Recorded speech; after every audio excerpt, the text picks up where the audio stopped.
Videoaula com o professor Todd da cidade de Maringá, Paraná. Vídeo sem fins lucrativos, apenas fins educativos. As devidas imagens possuem direitos autorais e qualquer problema entre em contato que rapidamente retirarei do ar. Proibida a comercialização. Olá amigos e amigas internautas, eu sou o professor Todd, nascido na cidade de Maringá, estado do Paraná, formado pela Universidade Estadual de Maringá, conhecida como UEM, com pós-graduação também pela Universidade Estadual de Maringá. Atuo na instituição com o professor Sapiens, curso colégio, Colégio Drummond, Colégio Dom Bosco, Colégio Universitário, curso cognitivo, Colégio Global de Moarama. Vamos iniciar uma videoaula de biologia, mais especificamente da área de zoologia, tratando sobre o filo porífero. Porífero, animais que possuem poros. Relembrando a taxonomia, numa outra videoaula, nós temos uma sequência hierárquica de táxons, que é o reino, filo, classe, ordem, família, gênero e espécie, que foi sobretudo aí escrita por o senhor Carl Linneu, né, um grande responsável pela sistemática dos seres vivos, e a taxonomia como uma ferramenta.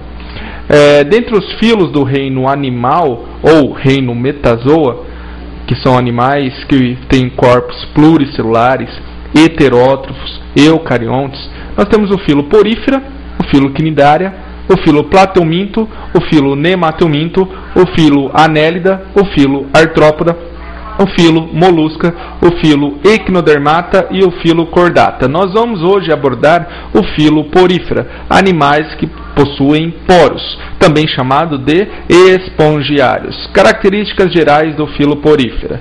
Nós temos que eles são diblásticos, que possuem duas camadas de células, dois folhetos embrionários, quando eles são embriões, que é a ectoderme e a endoderme. Folhetos embrionários que depois vão ter características específicas para formar um tecido, seja um tecido verdadeiro ou não. Como há uma grande dificuldade de entendimento entre os autores, vocês vão ver em muitos livros que determinados autores não classificam o filo porífera como diblásticos, porque afinal de contas, esses folhetos deveriam formar tecidos verdadeiros, e os poríferos, mais adiante eu vou explicar que eles não possuem um tecido verdadeiro. Mas mesmo assim, costumo dizer que os poríferos são classificados como diblásticos, ectoderme e endoderme. São protostômios, isso quer dizer que quando o embrião existe um orifício de abertura que vai dar origem a determinada região, ou boca ou ânus. Mas aí vai ter um grande problema também, porque os poríferos não possuem propriamente boca e nem ânus. Então, protostômio, essa classificação, ela é um pouco errada, na minha opinião, que pode divergir de opinião de outros autores, porque protostômio é um orifício onde forma a boca, e os poríferos não vão possuir boca, porque eles não possuem tecido verdadeiro, muito menos órgão, muito menos sistema. São parazoários justamente pelo fato de não terem tecido verdadeiro. Para significar ao lado, zoo, animais verdadeiros. Então são animais que estão perto daqueles que possuem tecido verdadeiro. Então gravem que os poríferos ou espongiários são parazoários que não apresentam tecido verdadeiro. Mas isso não quer dizer que eles não vão apresentar algum tipo de tecido. Eles vão, mas é um tecido todo disforme, sem funções específicas entre as células.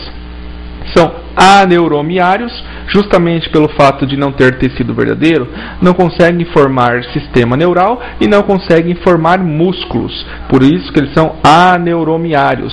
Neuro lembrando a parte neural e mio lembrando o sistema muscular. O A na frente é um prefixo de negação, dizendo que os poríferos ou espongiários não possuem nem neurônios e não possuem nem músculos. Portanto, eles não têm excitabilidade. Eles não conseguem perceber com toque, justamente pelo fato de não terem um sistema neural.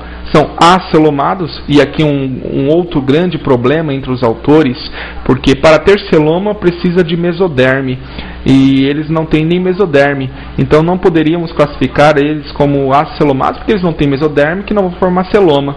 Mas justamente alguns outros autores entendem que, pelo fato de não ter mesoderme, não vai ter celoma, então nada mais justo que classificá-lo como acelomado. Lembrando que celoma é uma cavidade, então acelomado é sem esta cavidade. São aquáticos, gente, muita atenção, porque eles são tanto de ambientes de água doce quanto de ambientes salgados. Então, muito cuidado no seu vestibular, porque se cair que os poríferos são exclusivamente aquáticos, está correto.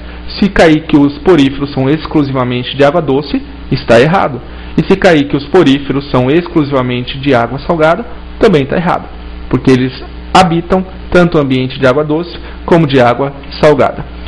São assimétricos na sua grande maioria, mais de 90% são assimétricos, não tem uma forma que dê para dividir em partes iguais, não tem um plano de simetria. Só que alguns poucos poríferos, algumas poucas esponjas, conseguem ter uma simetria chamada simetria radial, mas a sua grande maioria sem simetria, assimétricos.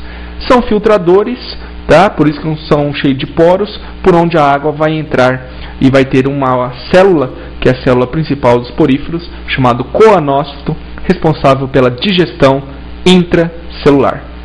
São fixos, tá? Geralmente num substrato, no fundo do mar, do rio e de lagos.